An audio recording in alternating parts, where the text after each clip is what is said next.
কোথায় যাচ্ছ সখী? মাধব, ভাবছি একবার হরিদ্বারে গিয়ে গঙ্গা স্নানটা সেরেই আসি। তাতে জীবনের সব পাপ ধুয়ে মুছে যাবে। তাই নাকি? আচ্ছা সখী, দেখো তো ওনাকে চিনতে পারছো কিনা। উনি তো ভীষ্ম পিতামহ। একদম সঠিক চিনেছ।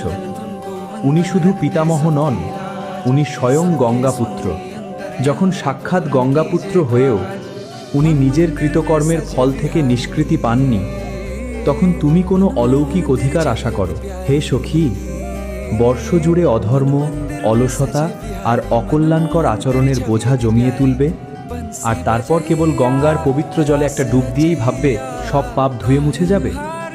জীবন এত সহজ সরল কোনো সমীকরণ নয়।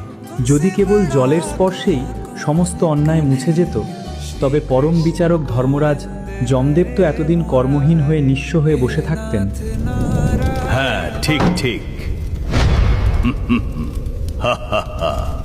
তাই সবসময় সৎ থেকো সখী, কারণ এই মহাবিশ্বে নিজের কর্মের শুভ অশুভ ফল থেকে তোমাকে রক্ষা করার ক্ষমতা দ্বিতীয় কারও নেই।